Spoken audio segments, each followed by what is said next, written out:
ਸਤਿ ਸ਼੍ਰੀ ਅਕਾਲ। ਤੁਸੀਂ ਵੇਖ ਰਹੇ ਹੋ ਟੀਵੀ ਪੰਜਾਬ ਤੇ ਮੈਂ ਹਾਂ ਤੁਹਾਡੇ ਨਾਲ ਇੰਦਰਪ੍ਰੀਤ ਕੌਰ ਸੰਗੇੜਾ। ਖਬਰਾਂ ਦੇ ਇਸ ਬੁਲੇਟਿਨ ਵਿੱਚ ਤੁਹਾਡਾ ਸਵਾਗਤ ਹੈ। ਸਭ ਤੋਂ ਪਹਿਲਾਂ ਨਜ਼ਰ ਮਾਰਦੇ ਹਾਂ ਹੈਡਲਾਈਨਸ ਤੇ। ਪ੍ਰਧਾਨ ਮੰਤਰੀ ਟਰੂਡੋ ਤੇ ਉੱਠੀ ਉਂਗਲ। ਜਗਮੀਤ ਸਿੰਘ ਨੇ ਘੇਰੀ ਸਰਕਾਰ। ਟੋਰਾਂਟੋ ਵਿੱਚ ਭਿਆਨਕ ਗੋਲੀਬਾਰੀ, ਸ਼ੱਕੀ ਸਮੇਤ 6 ਦੀ ਹੋਈ ਮੌਤ। ਟਰੂਡੋ ਨੇ ਦਿੱਤੀ ਵਧਾਈ, ਅੱਜ ਦੇ ਦਿਨ ਦੀ ਦੱਸੀ ਮਹੱਤਤਾ। ਭਵਿੱਖ ਵਾਸਤੇ ਵੱਡਾ ਸਮਝੌਤਾ, 196 ਦੇਸ਼ਾਂ ਨੇ ਚੁੱਕਿਆ ਕਦਮ। ਪ੍ਰਧਾਨ ਮੰਤਰੀ ਜਸਟਿਨ ਟਰੂਡੋ ਉੱਪਰ ਤੇ ਉਹਨਾਂ ਦੀ ਸਰਕਾਰ ਦੇ ਉੱਪਰ ਉਂਗਲ ਚੁੱਕੀ ਗਈ ਹੈ। ਇਹ ਉਂਗਲ ਜਗਮੀਤ ਸਿੰਘ ਵੱਲੋਂ ਚੁੱਕੀ ਗਈ। ਉਹਨਾਂ ਨੇ ਕਈ ਤਰ੍ਹਾਂ ਦੇ ਸਵਾਲ ਸਰਕਾਰ ਦੇ ਉੱਪਰ ਖੜੇ ਕੀਤੇ ਨੇ। ਦਰਅਸਲ ਇਸ ਸਮੇਂ ਦੇਸ਼ ਵਿੱਚ ਜੋ ਸਿਹਤ ਦੇ ਹਾਲਾਤ ਬਣੇ ਹੋਏ ਨੇ, ਉਸ ਨੂੰ ਲੈ ਕੇ ਜਗਮੀਤ ਸਿੰਘ ਕਾਫੀ ਚਿੰਤਤ ਨੇ ਤੇ ਉਹਨਾਂ ਵੱਲੋਂ ਇਸ ਸੰਬੰਧੀ ਸਰਕਾਰ ਤੋਂ ਇੱਕ ਖਾਸ ਮੰਗ ਵੀ ਕੀਤੀ ਗਈ ਹੈ। ਜਗਮੀਤ ਸਿੰਘ ਵੱਲੋਂ ਪ੍ਰਧਾਨ ਮੰਤਰੀ ਜਸਟਿਨ ਟਰੂਡੋ ਨੂੰ ਘੇਰਿਆ ਗਿਆ ਤੇ ਉਹਨਾਂ ਦੀ ਸਰਕਾਰ ਦੇ ਉੱਪਰ ਕਈ ਸਵਾਲ ਖੜੇ ਕੀਤੇ ਗਏ ਨੇ। ਇਸ ਸਮੇਂ ਦੇਸ਼ ਵਿੱਚ ਜੋ ਹਾਲਾਤ ਬਣੇ ਹੋਏ ਨੇ, ਇਹ ਮੁੱਦਾ ਜਗਮੀਤ ਸਿੰਘ ਵੱਲੋਂ ਚੁੱਕਿਆ ਗਿਆ। ਐਨਡੀਪੀ ਲੀਡਰ ਜਗਮੀਤ ਸਿੰਘ ਨੇ ਸੋਸ਼ਲ ਮੀਡੀਆ ਰਾਹੀਂ ਇੱਕ ਵਾਰ ਫਿਰ ਤੋਂ ਆਪਣੀ ਆਵਾਜ਼ ਬੁਲੰਦ ਕੀਤੀ ਤੇ ਉਹਨਾਂ ਕਿਹਾ ਕਿ ਇਸ ਸਮੇਂ ਦੇਸ਼ ਵਿੱਚ ਕਾਫੀ ਜ਼ਿਆਦਾ ਹੈਲਥ ਕੇਅਰ ਕ੍ਰਾਈਸਿਸ ਹੈ। ਉਹ ਚਾਹੁੰਦੇ ਨੇ ਕਿ ਪ੍ਰਧਾਨ ਮੰਤਰੀ ਜਸਟਿਨ ਟਰੂਡੋ ਅਤੇ ਉਹਨਾਂ ਦੀ ਸਰਕਾਰ ਇਸ ਸਮੇਂ ਸਹੀ ਕਦਮ ਚੁੱਕੇ। ਜੋ ਵਾਅਦੇ ਉਹਨਾਂ ਵੱਲੋਂ ਕੀਤੇ ਗਏ, ਉਹਨਾਂ ਨੂੰ ਪੂਰਾ ਕੀਤਾ ਜਾਵੇ। ਇਸ ਬਾਰੇ ਜਗਮੀਤ ਸਿੰਘ ਕਹਿੰਦੇ ਨੇ ਕਿ ਇਹ ਵੇਲਾ ਹੈ ਕਿ ਅਸੀਂ ਕੰਮ ਦੇ ਉੱਪਰ ਜਾਈਏ। ਉਹਨਾਂ ਵੱਲੋਂ ਮੰਗ ਕੀਤੀ ਗਈ ਹੈ ਕਿ ਹੋਰ ਵੀ ਜ਼ਿਆਦਾ ਹੈਲਥ ਕੇਅਰ ਪ੍ਰੋਫੈਸ਼ਨਲਸ ਨੂੰ ਟ੍ਰੇਨ ਕੀਤਾ ਜਾਵੇ ਤੇ ਉਹਨਾਂ ਨੂੰ ਰੋਜ਼ਗਾਰ ਵੀ ਦਿੱਤਾ ਜਾਵੇ। ਜਗਮੀਤ ਸਿੰਘ ਦਾ ਇਸ ਸਭ ਬਾਰੇ ਹੋਰ ਕੀ ਕਹਿਣਾ ਹੈ, ਆਓ ਤੁਹਾਨੂੰ ਸੁਣਾਉਂਦੇ ਹਾਂ। Stories I hear about children's hospitals are heartbreaking. Kids struggling to breathe for hours in overcrowded emergency rooms. Cancelled surgeries and treatment, leading to more pain and suffering. Nurses and doctors and healthcare workers are burning out because they cannot give these kids the care they need. This is a national emergency. For years, Prime Minister Trudeau has said the right words, but now he won't even meet with the premiers. He made a number of promises in the election to pay long-term care workers more, to fund mental health care, to bring down wait lists, and to make sure you could find a family doctor. But all those promises were just words with no action. It's time for all politicians to stop blaming each other and get to work. As Prime Minister, I would immediately meet with premiers to focus on getting more doctors, nurses, and healthcare workers into our hospitals. I would do that by urgently getting healthcare professionals trained in other countries ready to work here, increasing training spaces for people who want to work in healthcare, and by respecting our healthcare workers with better pay and working conditions. Children are literally dying.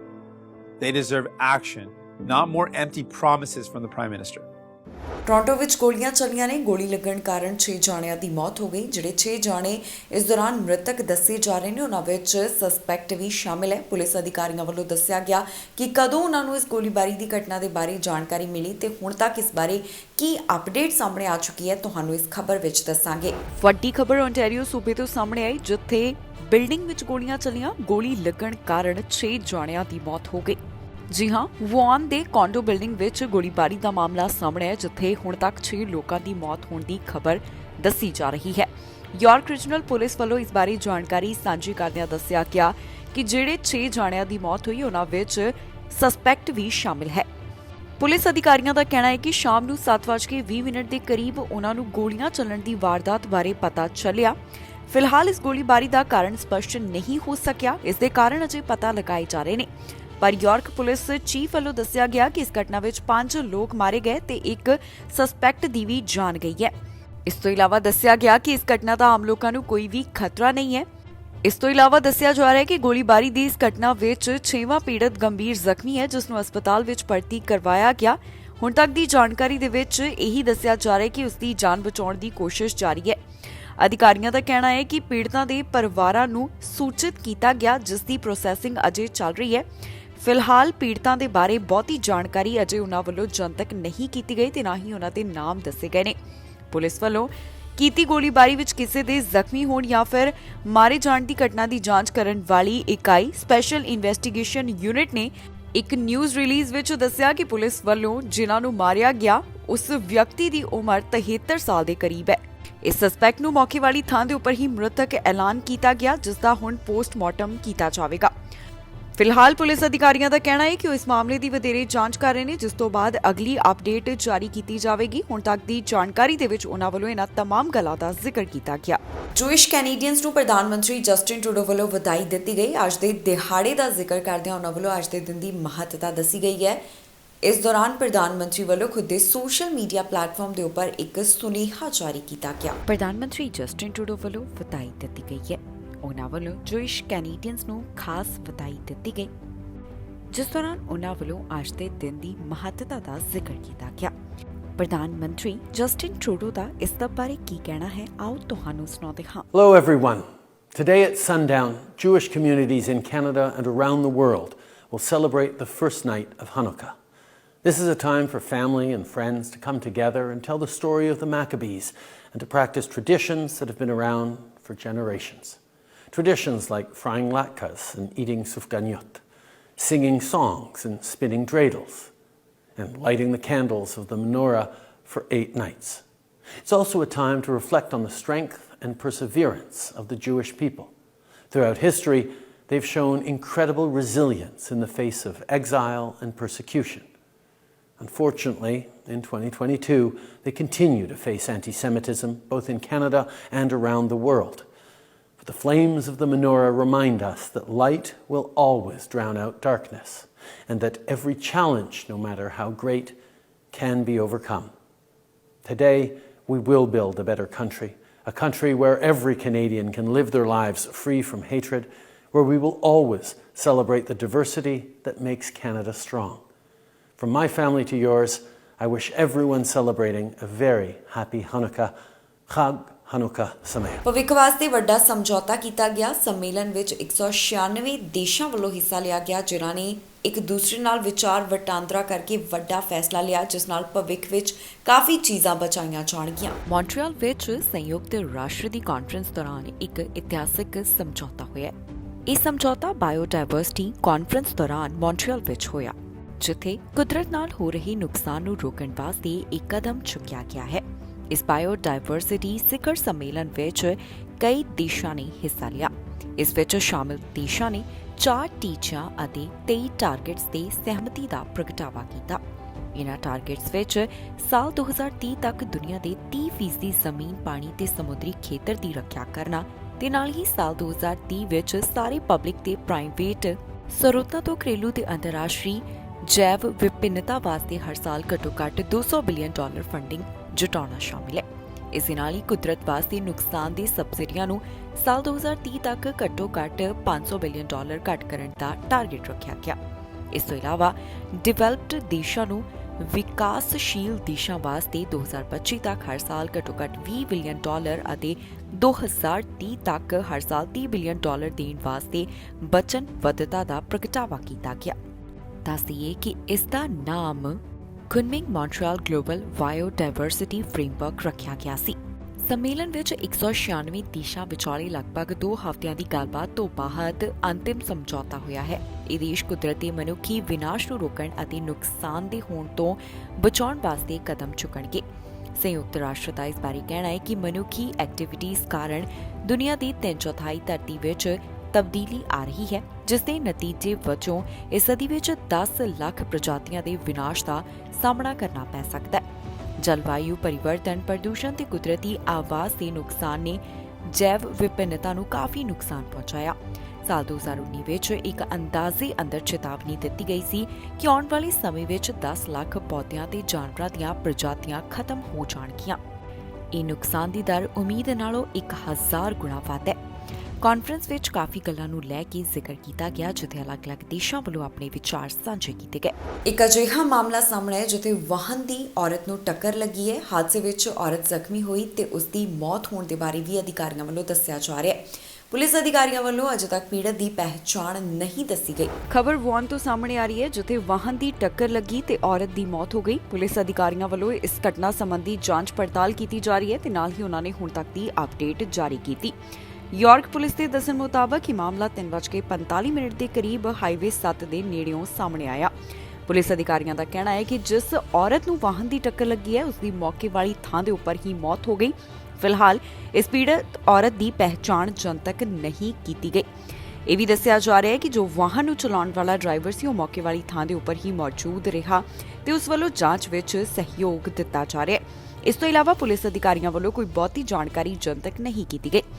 Police ਅਧਿਕਾਰੀਆਂ ਦਾ ਕਹਿਣਾ ਹੈ ਕਿ ਜੇਕਰ ਕਿਸੇ ਨੂੰ ਵੀ ਇਸ ਘਟਨਾ ਬਾਰੇ ਕੋਈ ਜਾਣਕਾਰੀ ਹੋਵੇ ਤਾਂ ਉਹਨਾਂ ਨਾਲ ਜ਼ਰੂਰ ਸੰਪਰਕ ਕਰਨ ਤੇ ਉਹਨਾਂ ਨਾਲ ਡੈਸ਼ ਕੈਮ ਫੁਟੇਜ ਸਾਂਝੀ ਕੀਤੀ ਜਾ ਸਕਦੀ ਹੈ।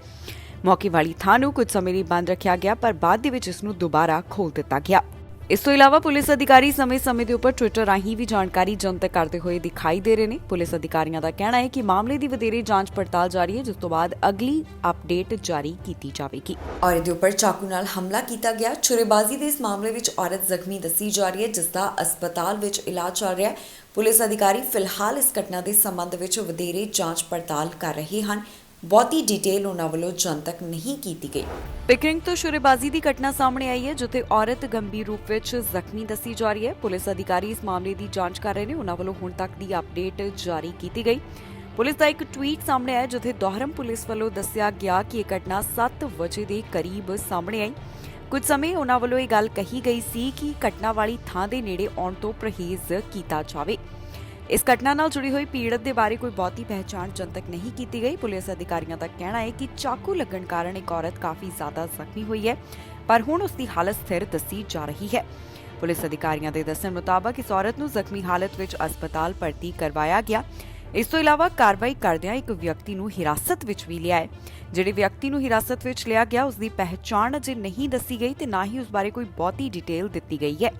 ਆਫੀਸਰਸ ਦਾ ਕਹਿਣਾ ਹੈ ਕਿ ਉਹ ਇਸ ਮਾਮਲੇ ਦੀ ਵਧੇਰੇ ਜਾਂਚ ਪੜਤਾਲ ਕਰ ਰਹੇ ਨੇ, ਜਿਸ ਤੋਂ ਬਾਅਦ ਅਗਲੀ ਅਪਡੇਟ ਜਾਰੀ ਕੀਤੀ ਜਾਵੇਗੀ। ਹੁਣ ਤੱਕ ਦੀ ਜਾਣਕਾਰੀ ਦੇ ਵਿੱਚ ਉਹਨਾਂ ਵੱਲੋਂ ਕੋਈ ਬਹੁਤੀ ਇਨਫੋਰਮੇਸ਼ਨ ਸਾਂਝੀ ਨਹੀਂ ਕੀਤੀ ਗਈ। ਬਾਕੀ ਦੀ ਜਾਣਕਾਰੀ ਅਗਲੀ ਅਪਡੇਟ ਵਿੱਚ ਦੱਸੀ ਜਾਵੇਗੀ। ਕੈਨੇਡਾ ਦੇ ਇੱਕ ਹਿੱਸੇ ਤੋਂ ਅਜਿਹਾ ਮਾਮਲਾ ਸਾਹਮਣੇ ਆਇਆ, ਜਿੱਥੇ ਔਰਤ ਅਤੇ ਇੱਕ ਵਿਅਕਤੀ ਉੱਪਰ ਚਾਕੂ ਨਾਲ ਹਮਲਾ ਕੀਤਾ ਗਿਆ। ਦੋਨੋਂ ਜਾਣੇ ਜ਼ਖਮੀ ਦੱਸੇ ਜਾ ਰਹੇ ਨੇ। ਜਿਸ ਵੱਲੋਂ ਛੁਰੇਬਾਜ਼ੀ ਦੇ ਇਸ ਮਾਮਲੇ ਨੂੰ ਅੰਜਾਮ ਦਿੱਤਾ ਗਿਆ, ਉਸ ਬਾਰੇ ਵੀ ਅਧਿਕਾਰੀਆਂ ਵੱਲੋਂ ਅਪਡੇਟ ਜਾਰੀ ਕੀਤੀ ਗਈ ਹੈ। ਫਿਲਹਾਲ ਪੀੜਤਾਂ ਦੇ ਨਾਮ ਨਹੀਂ ਦੱਸੇ ਗਏ। ਕੋਕੋਇਟਲਮ ਤੋਂ ਛੁਰੇਬਾਜ਼ੀ ਦਾ ਮਾਮਲਾ ਸਾਹਮਣੇ ਹੈ, ਜਿਸ ਸੰਬੰਧੀ ਪੁਲਿਸ ਵੱਲੋਂ ਕਾਰਵਾਈ ਕਰਦਿਆਂ ਚਾਰਜਸ ਲਗਾਏ ਗਏ ਨੇ। ਪੁਲਿਸ ਅਧਿਕਾਰੀਆਂ ਵੱਲੋਂ ਹੁਣ ਤੱਕ ਦੀ ਅਪਡੇਟ ਦੇ ਵਿੱਚ ਦੱਸਿਆ ਗਿਆ ਕਿ ਕੋਕੋਇਟਲਮ ਵਿੱਚ ਇੱਕ 25 ਸਾਲਾ ਵਿਅਕਤੀ ਵੱਲੋਂ ਚਾਕੂ ਨਾਲ ਹਮਲਾ ਕੀਤਾ ਗਿਆ, ਜਿਸ ਤੋਂ ਬਾਅਦ ਕਾਰਵਾਈ ਕਰਦਿਆਂ ਉਸ ਖਿਲਾਫ ਚਾਰਜਸ ਲਗਾਏ ਨੇ। ਇਹ ਘਟਨਾ 1 ਵਜੇ ਦੇ ਕਰੀਬ ਜੌਨਸਟਨ ਸਟਰੀਟ ਅਤੇ ਮੈਡੋਸ ਵਿਸਟਾ ਪਲੇਸ ਦੇ ਨੇੜਿਓਂ ਸਾਹਮਣੇ ਆਈ ਹੈ। ਪੁਲਿਸ ਅਧਿਕਾਰੀ ਜਦੋਂ ਮੌਕੇ ਵਾਲੀ ਥਾਂ ਦੇ ਉੱਪਰ ਪਹੁੰਚੇ ਤਾਂ ਉਹਨਾਂ ਨੇ ਦੇਖਿਆ ਕਿ ਇੱਕ ਵਿਅਕਤੀ ਤੇ ਔਰਤ ਚਾਕੂ ਲੱਗਣ ਕਾਰਨ ਜ਼ਖਮੀ ਸਨ। ਇਹਨਾਂ ਨੂੰ ਇਲਾਜ ਵਾਸਤੇ ਹਸਪਤਾਲ ਭਰਤੀ ਕਰਵਾਇਆ ਗਿਆ, ਜਿੱਥੇ ਮੌਜੂਦਾ ਸਮੇਂ ਦੋਹਾਂ ਦਾ ਇਲਾਜ ਚੱਲ ਰਿਹਾ ਹੈ। ਪੁਲਿਸ ਵੱਲੋਂ ਜਿਹੜੇ ਵਿਅਕਤੀ ਨੂੰ ਹਿਰਾਸਤ ਵਿੱਚ ਲਿਆ ਗਿਆ ਉਸ ਦੀ ਪਹਿਚਾਣ ਵੀ ਜਨਤਕ ਕੀਤੀ ਗਈ ਤੇ ਨਾਲ ਹੀ ਦੱਸਿਆ ਗਿਆ ਕਿ ਉਸ ਉੱਪਰ 2 ਕਾਊਂਟਸ ਆਫ ਐਗਰੀਵੇਟਡ ਅਸੌਲਟ ਚਾਰਜਸ ਲਗਾਏ ਗਏ ਹਨ। ਆਫੀਸਰਸ ਦਾ ਕਹਿਣਾ ਹੈ ਕਿ ਉਸ ਨੂੰ ਅਜੇ RCMP ਹਿਰਾਸਤ ਵਿੱਚ ਰੱਖਿਆ ਜਾਵੇਗਾ। ਹੁਣ ਤੱਕ ਇਸ ਮਾਮਲੇ ਦੀ ਜੋ ਜਾਂਚ ਕੀਤੀ ਗਈ ਹੈ, ਉਸ ਤੋਂ ਬਾਅਦ ਇਸ ਘਟਨਾ ਨੂੰ ਆਈਸੋਲੇਟਡ ਦੱਸਿਆ ਜਾ ਰਿਹਾ ਹੈ ਕਿ ਪੀੜਤ ਅਤੇ ਸਸਪੈਕਟ ਇੱਕ ਦੂਸਰੇ ਨੂੰ ਜਾਣਦੇ ਸਨ। ਘਟਨਾ ਦੀ ਜਾਂਚ ਬ੍ਰਿਟਿਸ਼ ਕੋਲੰਬੀਆ ਐਂਬੂਲੈਂਸ ਸਰਵਿਸ ਅਤੇ ਕੋਕੋਇਟਲਮ ਫਾਇਰ ਡਿਪਾਰਟਮੈਂਟ ਵੱਲੋਂ ਵੀ ਕੀਤੀ ਜਾ ਰਹੀ ਹੈ। ਪੁਲਿਸ ਅਧਿਕਾਰੀਆਂ ਦਾ ਕਹਿਣਾ ਹੈ ਕਿ ਜੇਕਰ ਕਿਸੇ ਨੂੰ ਵੀ ਇਸ ਘਟਨਾ ਬਾਰੇ ਕੋਈ ਜਾਣਕਾਰੀ ਹੋਵੇ ਤਾਂ 6059451550 ਦੇ ਉੱਪਰ ਕਾਲ ਕਰਕੇ ਪੁਲਿਸ ਨਾਲ ਸਾਰੀ ਜਾਣਕਾਰੀ ਸਾਂਝੀ ਕੀਤੀ ਜਾ ਸਕਦੀ ਹੈ। ਫਿਲਹਾਲ ਹੁਣ ਤੱਕ ਦੀ ਅਪਡੇਟ ਦੇ ਵਿੱਚ ਅਜੇ ਪੀੜਤਾਂ ਦੇ ਨਾਮ ਜਨਤਕ ਨਹੀਂ ਕੀਤੇ ਗਏ। ਮਾਮਲੇ ਦੀ ਅੱਗੇ ਜਾਂਚ ਜਾਰੀ ਹੈ। ਇੱਕ ਹਿੱਸੇ ਤੋਂ ਅਜਿਹਾ ਮਾਮਲਾ ਸਾਹਮਣੇ ਹੈ, ਜਿੱਥੇ ਰਾਹਗੀਰ ਨੂੰ ਵਾਹਨ ਦੀ ਟੱਕਰ ਲੱਗੀ ਹੈ। ਪੁਲਿਸ ਮਾਮਲੇ ਦੀ ਜਾਂਚ ਕਰ ਰਹੀ ਹੈ। ਉਹਨਾਂ ਦਾ ਕਹਿਣਾ ਹੈ ਕਿ ਵਾਹਨ ਨੂੰ ਚਲਾਉਣ ਵਾਲਾ ਡਰਾਈਵਰ ਮੌਕੇ ਵਾਲੀ ਥਾਂ ਦੇ ਉੱਪਰ ਹੀ ਮੌਜੂਦ ਰਿਹਾ। ਫਿਲਹਾਲ ਪੀੜਤ ਦੀ ਪਹਿਚਾਣ ਨਹੀਂ ਦੱਸੀ ਗਈ। ਸਰੀ ਵਿੱਚ ਹਾਦਸਾ ਵਾਪਰਿਆ, ਜਿੱਥੇ ਰਾਹਗੀਰ ਨੂੰ ਸੱਟਾਂ ਆਈਆਂ ਨੇ। ਪੁਲਿਸ ਅਧਿਕਾਰੀ ਇਸ ਮਾਮਲੇ ਦੀ ਜਾਂਚ ਕਰ ਰਹੇ ਨੇ ਤੇ ਉਹਨਾਂ ਵੱਲੋਂ ਹੁਣ ਤੱਕ ਦੀ ਅਪਡੇਟ ਜਾਰੀ ਕੀਤੀ ਗਈ ਹੈ। ਆਫੀਸਰਸ ਦੇ ਦੱਸਣ ਮੁਤਾਬਕ ਰਾਹਗੀਰ ਨੂੰ ਵਾਹਨ ਦੀ ਟੱਕਰ ਲੱਗਣ ਕਾਰਨ ਸੱਟਾਂ ਆਈਆਂ, ਜਿਸ ਤੋਂ ਬਾਅਦ ਉਸ ਨੂੰ ਜ਼ਖਮੀ ਹਾਲਤ ਵਿੱਚ ਹਸਪਤਾਲ ਭਰਤੀ ਕਰਵਾਇਆ ਗਿਆ। ਦੱਸਿਆ ਜਾ ਰਿਹਾ ਹੈ ਕਿ ਇਹ ਮਾਮਲਾ 81A ਅਤੇ 83rd ਐਵੀਨਿਊ ਦੇ ਨੇੜਿਓਂ ਸਾਹਮਣੇ ਆਇਆ। ਵਾਹਨ ਨੂੰ ਚਲਾਉਣ ਵਾਲਾ ਡਰਾਈਵਰ ਮੌਕੇ ਵਾਲੀ ਥਾਂ ਦੇ ਉੱਪਰ ਹੀ ਮੌਜੂਦ ਰਿਹਾ ਤੇ ਉਸ ਵੱਲੋਂ ਜਾਂਚ ਵਿੱਚ ਪੂਰਾ ਸਹਿਯੋਗ ਦਿੱਤਾ ਜਾ ਰਿਹਾ ਹੈ। ਪੁਲਿਸ ਅਧਿਕਾਰੀਆਂ ਵੱਲੋਂ ਇਹ ਪਤਾ ਲਗਾਉਣ ਦੀ ਕੋਸ਼ਿਸ਼ ਕੀਤੀ ਜਾ ਰਹੀ ਹੈ ਕਿ ਇਸ ਹਾਦਸੇ ਪਿੱਛੇ ਕੀ ਕਾਰਨ ਸੀ। ਉਹਨਾਂ ਵੱਲੋਂ ਇਹ ਪਤਾ ਲਗਾਇਆ ਜਾ ਰਿਹਾ ਹੈ ਕਿ ਇਸ ਹਾਦਸੇ ਪਿੱਛੇ ਤੇਜ਼ ਗਤੀ ਜਾਂ ਫਿਰ ਸ਼ਰਾਬ ਕਾਰਨ ਤਾਂ ਨਹੀਂ। ਫਿਲਹਾਲ ਪੁਲਿਸ ਅਧਿਕਾਰੀ ਇਸ ਮਾਮਲੇ ਦੀ ਜਾਂਚ ਪੜਤਾਲ ਕਰ ਰਹੇ ਨੇ। ਉਹਨਾਂ ਵੱਲੋਂ ਆਮ ਲੋਕਾਂ ਨੂੰ ਅਪੀਲ ਕੀਤੀ ਗਈ ਹੈ ਕਿ ਜੇਕਰ ਕਿਸੇ ਨੂੰ ਵੀ ਇਸ ਬਾਰੇ ਕੋਈ ਜਾਣਕਾਰੀ ਹੋਵੇ ਤਾਂ ਪੁਲਿਸ ਅਧਿਕਾਰੀਆਂ ਨਾਲ ਜ਼ਰੂਰ ਸੰਪਰਕ ਕਰਨ। ਸਰੀ RCMP ਨਾਲ 6045990502 ਤੇ ਕ੍ਰਾਈਮ ਸਟਾਪਰਸ ਨਾਲ 1800-222-8477 ਦੇ ਉੱਪਰ ਕਾਲ ਕਰਕੇ ਜਾਣਕਾਰੀ ਸਾਂਝੀ ਕੀਤੀ ਜਾ ਸਕਦੀ ਹੈ। ਫਿਲਹਾਲ ਇਸ ਮਾਮਲੇ ਦੀ ਵਧੇਰੇ ਜਾਂਚ ਜਾਰੀ ਹੈ, ਜਿਸ ਤੋਂ ਬਾਅਦ ਅਗਲੀ ਅਪਡੇਟ ਜਾਰੀ ਕੀਤੀ ਜਾਵੇਗੀ। ਹੁਣ ਤੱਕ ਦੀ ਜਾਣਕਾਰੀ ਵਿੱਚ ਪੀੜਤ ਦੀ ਪਹਿਚਾਣ ਨਹੀਂ ਦੱਸੀ ਗਈ। ਜਹਾਜ਼ ਦਾ ਸੰਤੁਲਨ ਵਿਗੜਿਆ। ਸੰਤੁਲਨ ਵਿਗੜਨ ਕਾਰਨ 12 ਦੇ ਕਰੀਬ ਲੋਕ ਗੰਭੀਰ ਜ਼ਖਮੀ ਦੱਸੇ ਜਾ ਰਹੇ ਨੇ। ਇਸ ਤੋਂ ਇਲਾਵਾ ਕੁਝ ਹੋਰ ਵੀ ਜ਼ਖਮੀ ਹੋਏ, ਜਿਨ੍ਹਾਂ ਨੂੰ ਹਸਪਤਾਲ ਵਿੱਚ ਭਰਤੀ ਕਰਵਾਇਆ ਗਿਆ। ਇਸ ਜਹਾਜ਼ ਵੱਲੋਂ ਅਮਰੀਕਾ ਤੋਂ ਉਡਾਨ ਭਰੀ ਗਈ ਸੀ। ਪੁਲਿਸ ਅਧਿਕਾਰੀਆਂ ਵੱਲੋਂ ਇਸ ਬਾਰੇ ਹੁਣ ਤੱਕ ਕੀ ਅਪਡੇਟ ਜਾਰੀ ਕੀਤੀ ਗਈ ਹੈ, ਤੁਹਾਨੂੰ ਇਸ ਖਬਰ ਵਿੱਚ ਦੱਸਾਂਗੇ। ਖਰਾਬ ਮੌਸਮ ਕਾਰਨ ਜਹਾਜ਼ ਵਿੱਚ ਦਿੱਕਤ ਆਈ, ਜਿਸ ਤੋਂ ਬਾਅਦ 12 ਯਾਤਰੀ ਗੰਭੀਰ ਜ਼ਖਮੀ ਦੱਸੇ ਜਾ ਰਹੇ ਨੇ। ਜਾਣਕਾਰੀ ਮੁਤਾਬਕ ਇੱਕ ਜਹਾਜ਼ ਅਮਰੀਕਾ ਤੋਂ ਹੋਨੋਲੁਲੂ ਸ਼ਹਿਰ ਵੱਲ ਜਾ ਰਿਹਾ ਸੀ, ਜਿਸ ਸਮੇਂ ਉਸ ਵਿੱਚ ਦਿੱਕਤ ਆਈ ਤੇ ਕਈ ਲੋਕ ਜ਼ਖਮੀ ਹੋ ਗਏ। ਦੱਸਿਆ ਜਾ ਰਿਹਾ ਹੈ ਕਿ ਕਰੀਬ 30 ਮਿੰਟ ਤੱਕ ਜਹਾਜ਼ ਵਿੱਚ ਖਰਾਬੀ ਆਈ, ਜਿਸ ਤੋਂ ਬਾਅਦ ਉਸ ਦਾ ਸੰਤੁਲਨ ਵਿਗੜ ਗਿਆ। ਇਸ ਤੋਂ ਬਾਅਦ 12 ਯਾਤਰੀ ਗੰਭੀਰ ਰੂਪ ਵਿੱਚ ਜ਼ਖਮੀ ਹੋਏ ਹਨ। ਹੋਨੋਲੁਲੂ ਐਮਰਜੈਂਸੀ ਮੈਡੀਕਲ ਸੇਵਾਵਾਂ ਵੱਲੋਂ ਇਸ ਬਾਰੇ ਬਿਆਨ ਜਾਰੀ ਕੀਤਾ ਗਿਆ, ਜਿੱਥੇ ਉਹਨਾਂ ਦਾ ਕਹਿਣਾ ਹੈ ਕਿ ਜਿਹੜੇ 12 ਜਾਣੇ ਜ਼ਖਮੀ ਹੋਏ ਉਹਨਾਂ ਨੂੰ ਹਸਪਤਾਲ ਵਿੱਚ ਭਰਤੀ ਕਰਵਾਇਆ ਗਿਆ, ਜਿਨ੍ਹਾਂ ਦਾ ਫਿਲਹਾਲ ਇੱਥੇ ਇਲਾਜ ਚੱਲ ਰਿਹਾ ਹੈ। ਇਸ ਤੋਂ ਇਲਾਵਾ 8 ਹੋਰਾਂ ਨੂੰ ਵੀ ਹਸਪਤਾਲ ਵਿੱਚ ਦਾਖਲ ਕਰਵਾਏ ਜਾਣ ਦੀ ਜਾਣਕਾਰੀ ਦੱਸੀ ਜਾ ਰਹੀ ਹੈ, ਪਰ ਇਹ ਵੀ ਦੱਸਿਆ ਜਾ ਰਿਹਾ ਹੈ ਕਿ ਉਹਨਾਂ ਦੀ ਹਾਲਤ ਸਥਿਰ ਬਣੀ ਹੋਈ ਹੈ। ਮੌਕੇ ਦੀਆਂ ਤਸਵੀਰਾਂ ਤੇ ਵੀਡੀਓ ਵੀ ਸਾਹਮਣੇ ਆਈਆਂ, ਜੋ ਕਿ ਸੋਸ਼ਲ ਮੀਡੀਆ ਉੱਪਰ ਤੇਜ਼ੀ ਨਾਲ ਵਾਇਰਲ ਹੋ ਰਹੀਆਂ ਨੇ। ਹੁਣ ਜੋ ਬਿਆਨ ਸਾਹਮਣੇ ਆਇਆ, ਉਸ ਵਿੱਚ ਦੱਸਿਆ ਗਿਆ ਕਿ ਫਿਨਿਕਸ ਤੋਂ ਇੱਕ ਉਡਾਨ ਆ ਰਹੀ ਸੀ, ਜਿਸ ਵਿੱਚ ਯਾਤਰੀ ਜ਼ਖਮੀ ਹੋਏ ਨੇ। ਮੈਡੀਕਲ ਕਰਮਚਾਰੀਆਂ ਨੇ ਮੌਕੇ ਤੇ 36 ਲੋਕਾਂ ਦਾ ਇਲਾਜ ਕੀਤਾ ਤੇ ਇਹਨਾਂ ਵਿੱਚੋਂ 20 ਨੂੰ ਇਲਾਜ ਲਈ ਹਸਪਤਾਲ ਭਰਤੀ ਕਰਵਾਇਆ ਗਿਆ। ਕਈ ਯਾਤਰੀਆਂ ਵੱਲੋਂ ਵੀ ਇਸ ਦੌਰਾਨ ਹੱਡਬੀਤੀ ਸੁਣਾਈ ਗਈ ਹੈ। ਫਿਲਹਾਲ ਪੀੜਤਾਂ ਦੀ ਪਹਿਚਾਣ ਅਜੇ ਜਨਤਕ ਨਹੀਂ ਕੀਤੀ ਗਈ ਤੇ ਨਾ ਹੀ ਉਹਨਾਂ ਬਾਰੇ ਕੋਈ ਬਹੁਤੀ ਡਿਟੇਲ ਦੱਸੀ ਗਈ ਹੈ। ਪੁਲਿਸ ਅਧਿਕਾਰੀਆਂ ਦਾ ਕਹਿਣਾ ਹੈ ਕਿ ਉਹ ਇਸ ਸੰਬੰਧੀ ਜਾਂਚ ਕਰ ਰਹੇ ਨੇ। ਐਲਨ ਮਸਕ ਵੱਲੋਂ ਟਵਿੱਟਰ ਦੇ ਉੱਪਰ ਸਵਾਲ ਪੁੱਛਿਆ ਗਿਆ ਕਿ ਉਹਨਾਂ ਨੂੰ CEO ਦੇ ਅਹੁਦੇ ਤੇ ਰਹਿਣਾ ਚਾਹੀਦਾ ਹੈ ਜਾਂ ਫਿਰ ਨਹੀਂ, ਤਾਂ ਬਹੁਤੇ ਲੋਕਾਂ ਨੇ ਇਸ ਦਾ ਜਵਾਬ ਦਿੱਤਾ ਕਿ ਉਹਨਾਂ ਨੂੰ ਅਹੁਦਾ ਛੱਡ ਦੇਣਾ ਚਾਹੀਦਾ ਹੈ। ਜੀ ਹਾਂ, ਐਲਨ ਮਸਕ ਦਾ ਇੱਕ ਟਵੀਟ ਸਾਹਮਣੇ ਆਇਆ, ਜਿਸ ਤੋਂ ਬਾਅਦ 50% ਤੋਂ ਵੱਧ ਲੋਕਾਂ ਦਾ ਕਹਿਣਾ ਹੈ ਕਿ ਉਹਨਾਂ ਨੂੰ CEO ਦਾ ਅਹੁਦਾ ਛੱਡ ਦੇਣਾ ਚਾਹੀਦਾ ਹੈ। ਐਲਨ ਮਸਕ ਨੇ ਲੋਕਾਂ ਨੂੰ ਪੁੱਛਿਆ ਕਿ ਉਹਨਾਂ ਨੂੰ CEO ਦੇ ਅਹੁਦੇ ਤੇ ਰਹਿਣਾ ਚਾਹੀਦਾ ਹੈ ਜਾਂ ਫਿਰ ਨਹੀਂ, ਤਾਂ ਅੱਗੇ ਲੋਕਾਂ ਨੇ ਜਵਾਬ ਦੇ ਦਿੱਤਾ ਕਿ ਬਿਲਕੁਲ ਨਹੀਂ। ਦਰਅਸਲ ਐਲਨ ਮਸਕ ਦਾ ਇੱਕ ਟਵੀਟ ਸਾਹਮਣੇ ਆਇਆ, ਜਿੱਥੇ ਯੂਜ਼ਰਸ ਨੂੰ ਪੁੱਛ ਰਹੇ ਸਨ ਕਿ ਉਹਨਾਂ ਨੂੰ CEO ਦੇ ਅਹੁਦੇ ਤੇ ਰਹਿਣਾ ਚਾਹੀਦਾ ਹੈ ਜਾਂ ਫਿਰ ਨਹੀਂ। ਬਹੁਤੇ ਲੋਕਾਂ ਨੇ ਤਾਂ ਇਸ ਦਾ ਜਵਾਬ ਨਾ ਵਿੱਚ ਦਿੱਤਾ। ਫਿਲਹਾਲ ਐਲਨ ਮਸਕ ਵੱਲੋਂ ਅਜੇ ਇਹ ਐਲਾਨ ਨਹੀਂ ਕੀਤਾ ਗਿਆ ਕਿ ਉਹ ਇਸ ਅਹੁਦੇ ਉੱਪਰ ਰਹਿਣਾ ਚਾਹੁੰਦੇ ਨੇ ਜਾਂ ਫਿਰ ਨਹੀਂ, ਪਰ ਜੋ ਨਤੀਜੇ ਸਾਹਮਣੇ ਆਏ ਨੇ ਉਹਨਾਂ ਤੋਂ ਪਤਾ ਚੱਲਿਆ ਹੈ ਕਿ 57.5% ਲੋਕਾਂ ਵੱਲੋਂ ਇਸ ਗੱਲ ਨੂੰ ਲੈ ਕੇ ਵੋਟ ਕੀਤੀ ਗਈ ਕਿ ਉਹਨਾਂ ਨੂੰ CEO ਦਾ ਅਹੁਦਾ ਛੱਡ ਦੇਣਾ ਚਾਹੀਦਾ ਹੈ। ਦੱਸ ਦਈਏ ਕਿ ਮਸਕ ਵੱਲੋਂ ਵਾਅਦਾ ਕੀਤਾ ਗਿਆ ਸੀ ਕਿ ਜੋ ਵੀ ਯੂਜ਼ਰਸ ਫੈਸਲਾ ਲੈਣਗੇ ਉਹ ਉਹਨਾਂ ਵੱਲੋਂ ਮੰਨਿਆ ਜਾਵੇਗਾ। ਇਸ ਤੋਂ ਪਹਿਲਾਂ ਵੀ ਸਮੇਂ-ਸਮੇਂ ਦੇ ਉੱਪਰ ਮਸਕ ਵੱਲੋਂ ਕਈ ਵਾਰ ਅਜਿਹੇ ਟਵੀਟ ਕੀਤੇ ਗਏ, ਜਿੱਥੇ ਉਹਨਾਂ ਨੇ ਯੂਜ਼ਰਸ ਦੇ ਵਿਚਾਰ ਪੁੱਛੇ।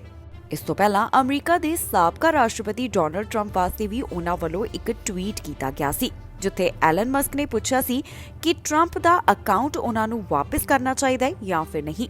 ਉਸ ਵੇਲੇ ਲੋਕਾਂ ਨੇ ਜਵਾਬ ਦਿੱਤਾ ਸੀ ਕਿ ਟਰੰਪ ਦਾ ਅਕਾਊਂਟ ਵਾਪਸ ਹੋਣਾ ਚਾਹੀਦਾ ਹੈ, ਪਰ ਜੋ ਸਵਾਲ ਇਸ ਵਾਰ ਐਲਨ ਮਸਕ ਵੱਲੋਂ ਪੁੱਛਿਆ ਗਿਆ, ਉਸ ਦਾ ਜਵਾਬ ਲੋਕਾਂ ਵੱਲੋਂ ਇਹੀ ਦਿੱਤਾ ਗਿਆ ਕਿ ਉਹਨਾਂ ਨੂੰ ਅਹੁਦਾ ਛੱਡ ਦੇਣਾ ਚਾਹੀਦਾ ਹੈ।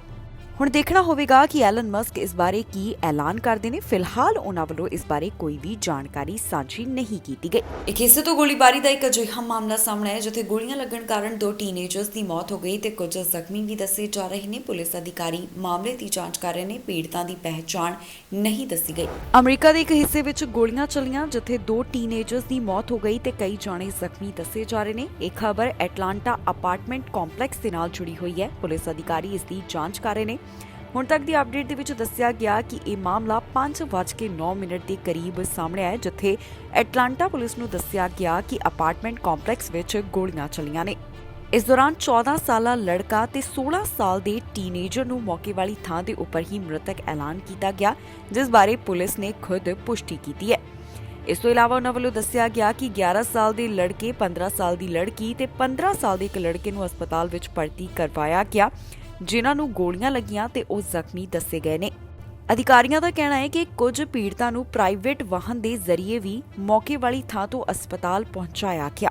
ਸ਼ੁਰੂਆਤੀ ਜਾਂਚ ਵਿੱਚ ਪਤਾ ਚੱਲਿਆ ਹੈ ਕਿ ਇਸ ਗੋਲੀਬਾਰੀ ਦੀ ਸ਼ੁਰੂਆਤ ਕੰਪਲੈਕਸ ਵਿੱਚ ਹੋਈ, ਜੋ ਕਿ ਅੰਦਰ ਤੱਕ ਚੱਲੀਆਂ। ਇਸ ਗੋਲੀਬਾਰੀ ਦੀ ਘਟਨਾ ਨਾਲ ਜਿਹੜੇ ਪੀੜਤ ਜੁੜੇ ਹੋਏ ਨੇ, ਉਹ ਅਪਾਰਟਮੈਂਟ ਦੇ ਵਿੱਚ ਹੀ ਪੁਲਿਸ ਅਧਿਕਾਰੀਆਂ ਨੂੰ ਮਿਲੇ। 14 ਸਾਲਾ ਤੇ 16 ਸਾਲਾ ਲੜਕਾ ਬਾਹਰਲੇ ਪਾਸੇ ਪੁਲਿਸ ਅਧਿਕਾਰੀਆਂ ਨੂੰ ਮਿਲੇ ਹਨ। ਦੱਸ ਦਈਏ ਕਿ ਇਸ ਤੋਂ ਕੁਝ ਸਮਾਂ ਪਹਿਲਾਂ ਵੀ ਗੋਲੀਬਾਰੀ ਦਾ ਇੱਕ ਅਜਿਹਾ ਮਾਮਲਾ ਸਾਹਮਣੇ ਆਇਆ ਸੀ ਜਿੱਥੇ ਐਟਲਾਂਟਾ ਸ਼ਾਪਿੰਗ ਡੈਸਟੀਨੇਸ਼ਨ ਵਿੱਚ ਗੋਲੀਆਂ ਚੱਲੀਆਂ। ਇੱਥੇ ਵੀ ਕਈ ਜਾਣੇ ਜ਼ਖਮੀ ਦੱਸੇ ਗਏ। ਫਿਲਹਾਲ ਹੁਣ ਤੱਕ ਦੀ ਅਪਡੇਟ ਦੇ ਵਿੱਚ ਪੁਲਿਸ ਅਧਿਕਾਰੀਆਂ ਵੱਲੋਂ ਪੀੜਤਾਂ ਦੀ ਪਹਿਚਾਣ ਜਨਤਕ ਨਹੀਂ ਕੀਤੀ ਗਈ। ਉਹਨਾਂ ਦਾ ਕਹਿਣਾ ਹੈ ਕਿ ਮਾਮਲੇ ਦੀ ਵਧੇਰੇ ਜਾਂਚ ਪੜਤਾਲ ਜਾਰੀ ਹੈ, ਜਿਸ ਤੋਂ ਬਾਅਦ ਅਗਲੀ ਅਪਡੇਟ ਜਾਰੀ ਕੀਤੀ ਜਾਵੇਗੀ। ਭਾਰਤੀਆਂ ਵਾਸਤੇ ਗ੍ਰੀਨ ਕਾਰਡ ਲੈਣਾ ਔਖਾ ਹੋਵੇਗਾ। ਅਮਰੀਕਾ ਤੋਂ ਅਜਿਹੀ ਜਾਣਕਾਰੀ ਸਾਹਮਣੇ ਆ ਰਹੀ ਹੈ ਜਿੱਥੇ ਇੱਕ ਵੱਡਾ ਫੈਸਲਾ ਲਿਆ ਗਿਆ ਜਿਸ ਨਾਲ ਭਾਰਤੀਆਂ ਵਾਸਤੇ ਇੱਕ ਵਾਰ ਫਿਰ ਤੋਂ ਇਹ ਰਾਹ ਸੌਖਾ ਨਹੀਂ ਹੋਵੇਗਾ ਕਿ ਉਹ ਅਮਰੀਕਾ ਵਿੱਚ ਗ੍ਰੀਨ ਕਾਰਡ ਹਾਸਿਲ ਕਰ ਲੈਣ। ਬਹੁਤੇ ਮੈਂਬਰਸ ਵੱਲੋਂ ਇਸ ਸੰਬੰਧੀ ਇਹੀ ਗੱਲ ਕਹੀ ਗਈ ਹੈ ਕਿ ਜੇਕਰ ਜੋ ਬਿੱਲ ਲਿਆਂਦਾ ਗਿਆ ਉਹ ਪਾਸ ਹੋ ਜਾਂਦਾ ਤਾਂ ਫਿਰ ਭਾਰਤੀ ਤੇ ਚੀਨੀਆਂ ਦਾ ਦਬਦਬਾ ਕਾਫੀ ਬਣ ਜਾਣਾ ਸੀ। ਜਿਹੜੇ ਲੋਕ ਅਮਰੀਕਾ ਦਾ ਗ੍ਰੀਨ ਕਾਰਡ ਹਾਸਿਲ ਕਰਨਾ ਚਾਹੁੰਦੇ ਨੇ ਉਹਨਾਂ ਭਾਰਤੀਆਂ ਨੂੰ ਝਟਕਾ ਲੱਗਿਆ। ਦਰਅਸਲ ਈਗਲ ਐਕਟ ਨੂੰ ਖਾਰਜ ਕਰ ਦਿੱਤਾ ਗਿਆ। ਅਮਰੀਕਾ ਵਾਲੇ ਪਾਸੇ ਤੋਂ ਜਾਣਕਾਰੀ ਸਾਹਮਣੇ ਆ ਰਹੀ ਹੈ ਜਿੱਥੇ ਭਾਰਤੀਆਂ ਨੂੰ ਵੱਡਾ ਝਟਕਾ ਲੱਗਿਆ। ਉਹਨਾਂ ਦਾ ਗ੍ਰੀਨ ਕਾਰਡ ਹਾਸਿਲ ਕਰਨ ਦਾ ਸੁਪਨਾ ਇੱਕ ਵਾਰ ਫਿਰ ਤੋਂ ਟੁੱਟਦਾ ਹੋਇਆ ਦਿਖਾਈ ਦੇ ਰਿਹਾ ਹੈ। ਦੱਸ ਦਈਏ ਕਿ ਸਦਨ ਵਿੱਚ ਸਪੀਕਰ ਨੈਂਸੀ ਨੇ VOTING ਤੋਂ ਪਹਿਲਾਂ ਈਗਲ ਐਕਟ ਨੂੰ ਰੱਦ ਕਰ ਦਿੱਤਾ। ਡੈਮੋਕ੍ਰੈਟਿਕ ਅਤੇ ਰਿਪਬਲਿਕਨ ਪਾਰਟੀ ਦੇ ਨੇਤਾਵਾਂ ਦੇ ਵੱਡੇ ਹਿੱਸੇ ਨੇ ਇਸ ਦਾ ਵਿਰੋਧ ਕੀਤਾ। ਆਗੂਆਂ ਦਾ ਕਹਿਣਾ ਹੈ ਕਿ ਇਸ ਐਕਟ ਦੇ ਲਾਗੂ ਹੋਣ ਨਾਲ ਅਮਰੀਕਾ ਵਿੱਚ ਭਾਰਤੀਆਂ ਅਤੇ ਚੀਨੀ ਨਾਗਰਿਕਾਂ ਦਾ ਦਬਦਬਾ ਹੋਰ ਵੱਧ ਜਾਵੇਗਾ। ਅਮਰੀਕੀ ਸਦਨ ਵਿੱਚ ਨੇਤਾਵਾਂ ਦਾ ਕਹਿਣਾ ਸੀ ਕਿ ਜੇਕਰ ਇਹ ਐਕਟ ਲਾਗੂ ਹੁੰਦਾ ਹੈ ਤਾਂ ਕਈ ਦੇਸ਼ਾਂ ਨੂੰ ਅਸਮਾਨਤਾ ਦਾ ਸਾਹਮਣਾ ਕਰਨਾ ਪਵੇਗਾ। ਜਿਨ੍ਹਾਂ ਦੇਸ਼ਾਂ ਵਿੱਚ ਮਜ਼ਦੂਰ ਵਰਗ ਕਮਜ਼ੋਰ ਹੈ ਉਹਨਾਂ ਨੂੰ ਇੱਥੇ ਆਉਣ ਦਾ ਮੌਕਾ ਨਹੀਂ ਮਿਲੇਗਾ। ਰਿਪਬਲਿਕਨ ਨੇਤਾ ਨੇ ਕਿਹਾ ਕਿ ਘੁਸਪੈਠ ਕਰਨ ਵਾਲੇ ਪ੍ਰਵਾਸੀਆਂ ਨੂੰ ਪਹਿਲਾਂ ਰੋਕਿਆ ਜਾਣਾ ਚਾਹੀਦਾ ਹੈ, ਫਿਰ ਐਕਟ ਤੇ ਵਿਚਾਰ ਕੀਤਾ ਜਾਣਾ ਚਾਹੀਦਾ ਹੈ। ਇਸ ਦੇ ਨਾਲ ਹੀ ਡੈਮੋਕ੍ਰੈਟਿਕ ਪਾਰਟੀ ਦੀ ਨੇਤਾ ਨੇ ਕਿਹਾ ਕਿ ਈਗਲ ਐਕਟ ਦੇ ਪਾਸ ਹੋਣ ਨਾਲ ਭਾਰਤ ਜਾਂ ਫਿਰ ਚੀਨ ਦੇ ਲੋਕਾਂ ਦਾ ਦਬਦਬਾ ਪਹਿਲਾਂ ਨਾਲੋਂ ਵਧ ਜਾਵੇਗਾ। ਜਿਸ ਤਰ੍ਹਾਂ ਹੀ ਬਿੱਲ ਨੂੰ ਰੱਦ ਕਰਨ ਦਾ ਫੈਸਲਾ ਆਇਆ ਤਾਂ ਲੋਕਾਂ ਨੇ ਇਸ ਬਿੱਲ ਦਾ ਸਮਰਥਨ ਕਰਨ ਵਾਲੇ ਨੇਤਾਵਾਂ ਤੇ ਸਵਾਲ ਖੜੇ ਕਰਨੇ ਸ਼ੁਰੂ ਕਰ ਦਿੱਤੇ। ਇਸ ਗੱਲ ਨੂੰ ਲੈ ਕੇ ਵੀ ਚਰਚਾ ਹੋ ਰਹੀ ਹੈ ਕਿ ਜੇਕਰ ਬਿੱਲ ਪਾਸ ਹੋ ਜਾਂਦਾ ਤਾਂ ਤਕਨੀਕੀ ਕੰਪਨੀਆਂ ਨੂੰ ਇਸ ਨਾਲ ਨੁਕਸਾਨ ਹੋਣਾ ਸੀ। ਦੂਜੇ ਪਾਸੇ ਪਾਰਟੀਆਂ ਵੱਲੋਂ ਵੀ ਖਾਸ ਮੰਗ ਕੀਤੀ ਜਾ ਰਹੀ ਹੈ। ਅਮਰੀਕਾ ਵਿੱਚ ਜਿਹੜੇ ਭਾਰਤੀ ਰਹਿ ਰਹੇ ਨੇ ਉਹਨਾਂ ਨੇ ਰਾਸ਼ਟਰਪਤੀ ਜੋ ਬਾਈਡਨ ਤੋਂ ਈਗਲ ਐਕਟ ਨੂੰ ਆਰਡੀਨੈਂਸ ਵਜੋਂ ਲਿਆਉਣ ਦੀ ਮੰਗ ਕੀਤੀ ਹੈ। ਭਾਰਤੀ ਮੂਲ ਦੀ ਔਰਤ ਦੇ ਨਾਲ ਅਮਰੀਕਾ ਵਿੱਚ ਵੱਡਾ ਹਾਦਸਾ ਵਾਪਰਿਆ ਜਿਸ ਨੇ ਔਰਤ ਦੀ ਜਾਨ ਲੈ ਲਈ। ਦਰਅਸਲ ਉਸ ਦੇ ਘਰ ਵਿੱਚ ਅੱਗ ਲੱਗਣ ਦਾ ਮਾਮਲਾ ਸਾਹਮਣੇ ਹੈ। ਅਧਿਕਾਰੀਆਂ ਵੱਲੋਂ ਬਚਾਉਣ ਦੀ ਕੋਸ਼ਿਸ਼ ਕੀਤੀ ਗਈ ਪਰ ਇਸ ਔਰਤ ਨੂੰ ਨਹੀਂ ਬਚਾਇਆ ਜਾ ਸਕਿਆ। ਭਾਰਤੀ ਮੂਲ ਦੀ ਇੱਕ ਔਰਤ ਨਾਲ ਅਮਰੀਕਾ ਵਿੱਚ ਅਜਿਹਾ ਹਾਦਸਾ ਵਾਪਰਿਆ ਜਿਸ ਨੇ ਉਸ ਦੀ ਜਾਨ ਲੈ ਲਈ। ਅਧਿਕਾਰੀਆਂ ਦੇ ਦੱਸਣ ਮੁਤਾਬਕ ਘਰ ਵਿੱਚ ਅੱਗ ਲੱਗਣ ਦੇ ਕਾਰਨ ਭਾਰਤੀ ਮੂਲ ਦੀ ਅਮਰੀਕਨ ਐਂਟਰਪ੍ਰੈਨਿਓਰ ਦੀ ਮੌਤ ਹੋ ਗਈ ਹੈ। ਆਫੀਸਰਸ ਦਾ ਕਹਿਣਾ ਹੈ ਕਿ ਇਹ ਘਟਨਾ 14 ਦਸੰਬਰ ਵਾਲੇ ਦਿਨ ਨਿਊਯਾਰਕ ਤੋਂ ਸਾਹਮਣੇ ਆਈ ਜਿੱਥੇ ਘਰ ਵਿੱਚ ਅੱਗ ਲੱਗ ਗਈ ਤੇ ਔਰਤ ਨਾਲ ਹਾਦਸਾ ਵਾਪਰਿਆ। ਪੁਲਿਸ ਅਧਿਕਾਰੀਆਂ ਨੂੰ 2:53 ਦੇ ਕਰੀਬ ਜਾਣਕਾਰੀ ਮਿਲੀ ਕਿ ਇੱਕ ਘਰ ਵਿੱਚ ਅੱਗ ਲੱਗੀ ਹੈ। ਦੋ ਪੁਲਿਸ ਅਧਿਕਾਰੀਆਂ ਵੱਲੋਂ ਤਾਨੀਆਂ ਨੂੰ ਬਚਾਉਣ ਦੀ ਕੋਸ਼ਿਸ਼ ਕੀਤੀ ਗਈ ਪਰ ਅੱਗ ਦੀਆਂ ਲਪਟਾਂ ਕਾਫੀ ਤੇਜ਼ ਸਨ। ਜਦੋਂ ਤੱਕ ਪੁਲਿਸ ਅਫਸਰ ਤਾਨੀਆ ਦੀ ਜਾਨ ਬਚਾ ਸਕਦੇ ਉਦੋਂ ਤੱਕ ਪੀੜਤ ਨੇ ਦਮ ਤੋੜ ਦਿੱਤਾ। ਇਸ ਤੋਂ ਬਾਅਦ ਅਧਿਕਾਰੀ ਨੂੰ ਵੀ ਹਸਪਤਾਲ ਵਿੱਚ ਭਰਤੀ ਕਰਵਾਇਆ ਗਿਆ ਕਿਉਂਕਿ ਧੂਏ ਨਾਲ ਉਸ ਨੂੰ ਵੀ ਕਾਫੀ ਦਿੱਕਤ ਆ ਗਈ। ਹੁਣ ਪੁਲਿਸ ਅਧਿਕਾਰੀਆਂ ਵੱਲੋਂ ਇਹ ਪਤਾ ਲਗਾਉਣ ਦੀ ਕੋਸ਼ਿਸ਼ ਕੀਤੀ ਜਾ ਰਹੀ ਹੈ ਕਿ ਇੱਥੇ ਕਾਟੇਜ ਵਿੱਚ ਅੱਗ ਕਿਵੇਂ ਲੱਗੀ। ਤਾਨੀਆ ਦੇ ਮਾਂ-ਬਾਪ ਦਾ ਘਰ ਵੀ ਨੇੜੇ ਸੀ ਜਿੱਥੇ ਦੱਸਿਆ ਗਿਆ ਕਿ ਉਹਨਾਂ ਨੇ 14 ਦਸੰਬਰ ਵਾਲੇ ਦਿਨ ਜਦੋਂ ਤਾਕੀ ਵਿੱਚੋਂ ਦੇਖਿਆ ਤਾਂ ਉਹਨਾਂ ਨੂੰ ਅੱਗ ਦੀਆਂ ਲਪਟਾਂ ਤੇ ਧੂਆਂ ਦਿਖਾਈ ਦਿੱਤਾ। ਫਿਰ ਤੁਰੰਤ ਉਹਨਾਂ ਵੱਲੋਂ 911 ਦੇ ਉੱਪਰ ਕਾਲ ਕਰਕੇ ਜਾਣਕਾਰੀ ਸਾਂਝੀ ਕੀਤੀ ਗਈ। ਫਿਲਹਾਲ ਇਸ ਮਾਮਲੇ ਦੇ ਸੰਬੰਧੀ ਪੁਲਿਸ ਅਧਿਕਾਰੀਆਂ ਨੂੰ ਕੋਈ ਬਹੁਤੀ ਜਾਣਕਾਰੀ ਨਹੀਂ ਮਿਲ ਸਕੀ। ਉਹਨਾਂ ਦਾ ਕਹਿਣਾ ਹੈ ਕਿ ਮਾਮਲੇ ਦੀ ਜਾਂਚ ਪੜਤਾਲ ਜਾਰੀ ਹੈ ਜਿਸ ਤੋਂ ਬਾਅਦ ਪਤਾ ਲਗਾਇਆ ਜਾਵੇਗਾ ਕਿ ਇੱਥੇ ਘਰ ਵਿੱਚ ਅੱਗ ਕਿਵੇਂ ਲੱਗੀ, ਇਸ ਦੇ ਕੀ ਕਾਰਨ ਸਨ। ਪੁਲਿਸ ਅਧਿਕਾਰੀਆਂ ਵੱਲੋਂ ਹੁਣ ਤੱਕ ਦੀ ਅਪਡੇਟ ਦੇ ਵਿੱਚ ਇਹਨਾਂ तमाम ਗੱਲਾਂ ਦਾ ਜ਼ਿਕਰ ਕੀਤਾ ਗਿਆ ਹੈ। ਇਸ ਦੇ ਨਾਲ ਹੀ ਜਾਂਦੇ ਇੱਕ ਵਾਰ ਫਿਰ ਤੋਂ ਨਜ਼ਰ ਮਾਰਦੇ ਹਾਂ ਹੈਡਲਾਈਨਸ ਤੇ। ਪ੍ਰਧਾਨ ਮੰਤਰੀ ਟਰੂਡੋ ਤੇ ਉੱਠੀ ਉਂਗਲ, ਜਗਮੀਤ ਸਿੰਘ ਨੇ ਘੇਰੀ ਸਰਕਾਰ। ਟੋਰਾਂਟੋ ਵਿੱਚ ਭਿਆਨਕ ਗੋਲੀਬਾਰੀ, ਸ਼ੱਕੀ ਸਮੇਤ 6 ਦੀ ਹੋਈ ਮੌਤ। ਟਰੂਡੋ ਨੇ ਦਿੱਤੀ ਵਧਾਈ, ਅੱਜ ਦੇ ਦਿਨ ਦੀ ਦੱਸੀ ਮਹੱਤਤਾ। ਭਵਿੱਖ ਵਾਸਤੇ ਵੱਡਾ ਸਮਝੌਤਾ, 196 ਦੇਸ਼ਾਂ ਨੇ ਚੁੱਕਿਆ ਕਦਮ। ਖਬਰਾਂ ਦੇ ਇਸ ਬੁਲੇਟਿਨ ਵਿੱਚ ਇੰਨਾ ਹੀ। ਫਿਲਹਾਲ ਮੈਨੂੰ ਇੰਦਰਪ੍ਰੀਤ ਕੌਰ ਸੰਗੇੜਾ ਨੂੰ ਦਿਓ ਇਜਾਜ਼ਤ ਤੇ ਤੁਸੀਂ ਵੇਖਦੇ ਰਹੋ TV ਪੰਜਾਬ।